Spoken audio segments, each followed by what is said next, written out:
here's the thing.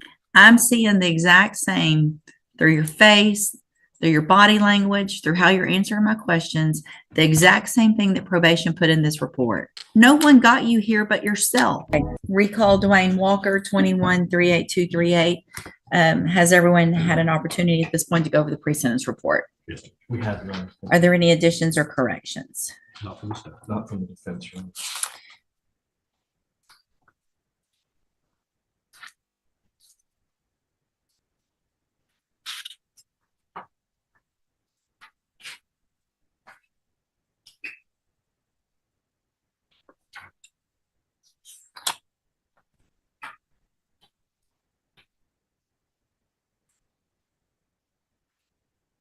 So, Mr. Walker, I have several concerns about your pre-sentence report.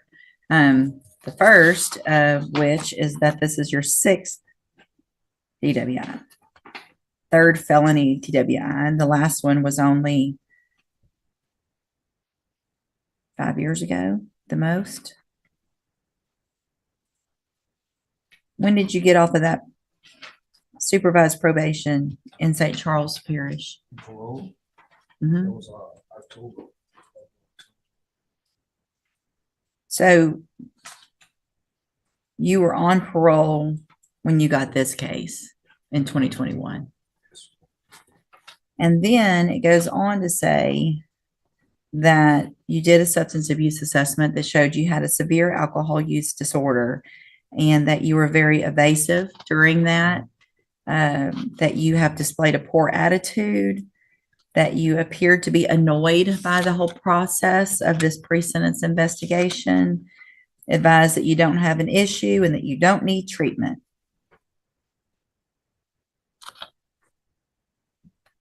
So I just spoke my mind. They asked me the questions. I told them just how I felt.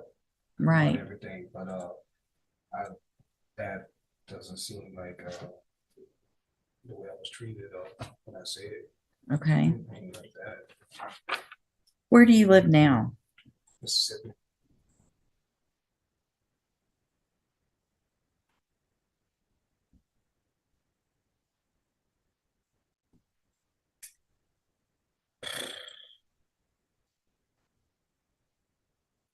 So obviously there's a 10-day period of y'all discussed that, 10 days y'all sanction. We have to. And is he ready to go do that?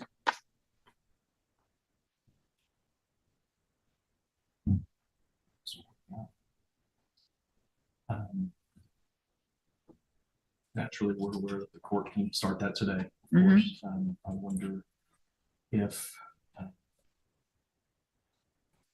court would allow us just a small window here to figure out when we could start that in a way that would.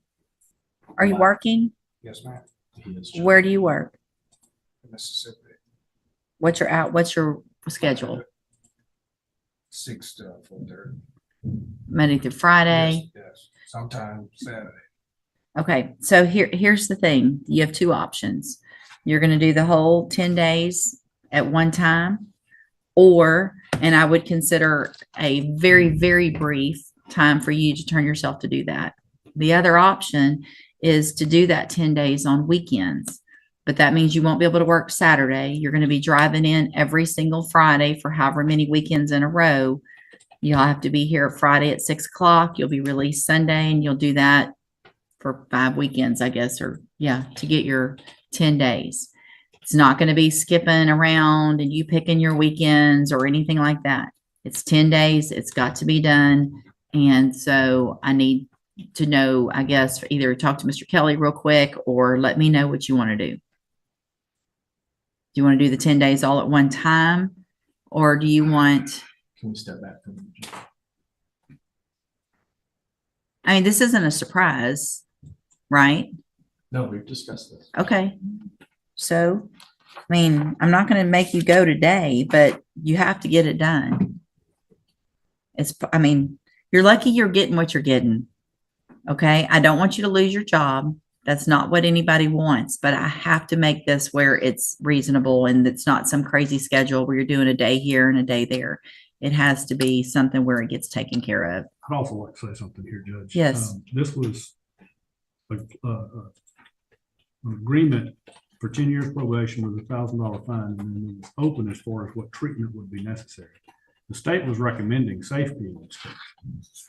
Based on his attitude to probation about not wanting treatment, and I feel like if he doesn't want it, then we're not going to spend the money to put him through it. But I need Mr.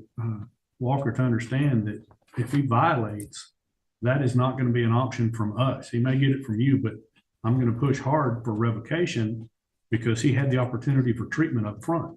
Okay. And I didn't see that anywhere, but if that was what your agreement was, Mr. Kelly, It was on the 3 papers. it was. And I was going to address it if the court brought it up. What I wanted to point It didn't make it on the front page. It didn't make it anywhere actually in the pre-sentence report. So, okay. To that point, for what it's worth for the record, the second page of this pre-sentence report is glaring, and we know that, and we've had that conversation a bunch of times before we ever got to the point where we were going to enter into a plea. The second half of that conversation is also the fact that there isn't another opportunity after this. There just isn't. What I would like to address as far as what's on the bottom of page 3 is even with that potential option exercised by the court, Ms. Caesar, I don't put words in her mouth, I'm saying how I'm reading this, she recommends that Dwayne do the scram. And I think that is a good option in this situation. I mean, it would be the scram in addition to the interlock. I mean, he's going to have an interlock. Yes. Okay. Yeah. So, okay. Let's go back. I understand that then. And I appreciate that point as well. Let's go back to the 10 days. You want to talk for a second? Just for a second. Okay. Y'all go have a seat. Don't leave the courtroom. All right. Back on the record, Mr. Walker, Mr. Kelly, Mr. Smith. Honor, I think in an effort to at least try to salvage an employment situation, we'd like to do this on the weekends if we can. Okay. Starting Friday. Okay. This Friday. All right.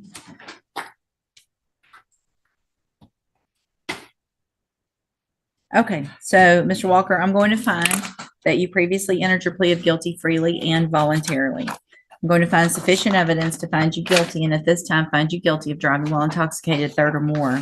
Sentence you in accordance with your agreement to a term of 10 years in prison, but probate that. You'll be on probation for 10 years. You're ordered to pay a $1,000 fine to follow all of the rules and conditions of probation. You are ordered to serve the 10 days mandatory upfront. That will start this weekend, Friday at 6 p.m. on the 22nd. You need to be at the Jefferson County Correctional Facility by 6 p.m. And then you will be every Friday for 5 weekends. You'll be there at 6 p.m. Do not be late. Obviously can't skip a weekend, and definitely don't show up intoxicated. Some people think if they're going to show up intoxicated and then they'll sleep it off for a couple of days. Bad idea.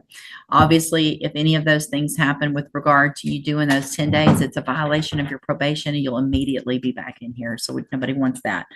I am going to order that you follow any and all conditions after a full substance abuse assessment that probation thinks is necessary. Whatever outpatient treatment at this time, you will be required to do that they require, whether you think you need it or not. Okay. And that will be in Mississippi. And so whatever programs there are that you'll be required to do, whether it's just AANA or if it's some type of other outpatient program, you are required as a condition of your probation to do whatever it is that they order or say for you to do, because I'm going to order that. You'll be ordered to, have the scram device for at least some amount of time. Now, I know it's been a long time since this offense. So the case has been pending some time. You've been doing well, but I just need to make sure that everyone is safe, that you're doing what you're supposed to be doing, and then we'll go from there. If for some reason there's an issue with regard to that, talk to Mr. Kelly. He'll get with me, and then we'll work something out. But for now, at the beginning, at least of the probation, it's going to be a little more strict. Things will ease up if you're doing fine, and then we won't have any issues. Does that make sense? You don't like this, do you? Not at all. Not at all. Well, guess what? You want to go do your 10 days today? I mean, but you are, Mr. Walker. I'm seeing the exact, here's the thing. I'm seeing the exact same through your face, through your body language, through how you're answering my questions, the exact same thing that probation put in this report. You are put off by the fact that you're in trouble. No one got you here but yourself. No one got you 6 DWIs but yourself.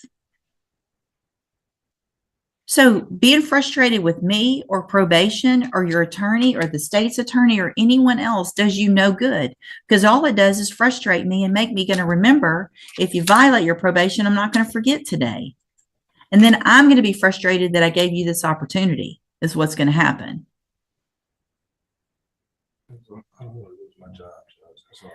I don't want you to lose your job either, but you shouldn't have driven drunk for the 6th time. Nobody wants you to lose your job. We don't want to make things harder on you, but you have to have the same consequences as everyone else. It's mandatory. It's just mandatory. There's no ifs, ands, or buts about it. You got to do 10 days. You're lucky I'm giving you an opportunity to not go to jail today. So, I mean, and the more frustrated I get, the more likely that's going to happen. So if you do everything you're supposed to while you're on this probation, for all practical purposes, the case here in court's over. You'll serve that 10-year term while you are out on probation. If, however, you violate any condition of your probation, you will be back here in court and you will be facing that 10-year sentence that you've already agreed to. Do you understand? Yes. I'm handing you the trial court certification that shows this was an agreement that I followed, so you have waived your right to appeal. You're also being handed a written admonishment regarding your ineligibility to possess a firearm or ammunition. Because of the judgment entered against you, you're ineligible under Texas law to possess a firearm or ammunition. Possession of a firearm or ammunition could lead to charges against you. Firearm is a legal term, and you should read the written admonishment I provide you to see what devices qualify as a firearm. If you have questions about the laws that make you ineligible to possess a firearm or ammunition, or about how long that lasts, you can talk to Mr. Kelly. My advice to you from this point forward with all of your probation, wherever it is, whether it's reporting by mail here or phone or whatever you have to do, and in person in Mississippi, that you have a very different attitude than what you've shown. Because if I get notes that you have not been courteous or that you're having that same attitude that we're seeing, that's a reason. It's part of your probation to be professional and courteous to your probation officer at all times. So an attitude towards them could land you in prison. That's simple. All right. All right. Have a seat in the courtroom. Probation will call you up when she's ready to go over your paperwork.